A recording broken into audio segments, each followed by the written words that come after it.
Good afternoon everyone, my name is Carl Francis Bitokmo and I am with Miss Talha. And today we will be presenting via visual presentation of our last topic in Introductory of Economics, which is Poverty of Economics Inequality. So let's start now. So let's get started. But before that, let us figure it out what is poverty. Poverty is a multidimensional condition characterized by a severe lack of financial resources, essential goods, and opportunity, preventing individuals from achieving a minimum standard of living, which means it is an individual that doesn't meet the minimum standard. For example, a person that can't meet a basic need, or a person that can meet the basic needs but it's only to the point he or she can't even extend where to its limits, which is resources, or it's only have minimum wage or opportunities. Two types of poverty. Number 1, absolute poverty. Number 2, relative poverty. Absolute poverty means can't meet the basic needs, and relative poverty means poor compared to others around you, or it means they can meet the basic needs but it's only to that point, which is it cannot extend more. And now let's talk about economic inequality. What is economic inequality? So, economic inequality is an unequal distribution of income or earnings, wealth or assets, and opportunities among different groups within our society.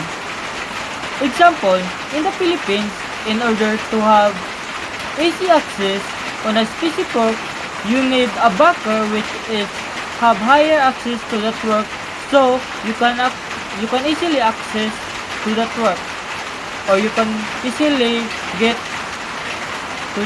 into that work. And there are currently three types of economic inequality. First type is income inequality. Income inequality means an event of many receive wages, salaries, bonuses. For example, in a situational settings, you are worker or laborer on a specific works, which you're the one who work and make something to sell, but you only have less pay or profit, and the boss or manager have the most profit on it. The second types of economics inequality is wealth inequality, an uneven distribution of accumulated asset, which, for example, if 10 people live in a single village and one person owns the 9 houses or 10 houses, while other pays for it, the owners made more asset or more profit or more money while other paying for it. And the last or third types of economic inequality is consumption inequality, means differences in what people can afford to spend and consume. For example, rich people can spend more money to whatever its needs or whatever wants to buy, while poor people has limit to access or limit that he can only afford something that he needed to on his or her daily life. There are 5 key concepts of poverty and economic inequality. The first one is drawing poverty line. The poverty line is a minimum income level required to meet basic living standards, which is food, shelter, and clothing. Used to identify those living in poverty, it distinguishes between absolute poverty, inability to afford necessities, necessities, and income inequality, disparity of income distribution. The line is often calculated as a multiple of a minimum food and budgets or a percentage of median income. For example, in drawing poverty line, your income is 5,000 a week, and every week you spend 1,200 pesos in rice, which is 65 per kilos. Accumulate to 18 kilo overall, and plus 2,800 for food and things that you needed on your week. Daily week. The only lift the only lift you got is 1,000. You already spent 4,000. But you minus it for kids allowance 500 and 250 for every week loan or debt. A total of every week you spend is 4,750 and live with only 250 on your income. The second key concept is the poverty trap.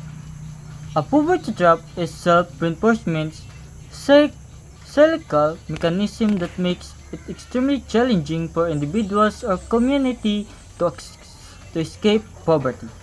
It is defined in a trajectory of economics as a situation where low income combined with limited access to capital, education, and healthcare keeps people stuck in poverty, often requiring substantial external intervention to break the cycles.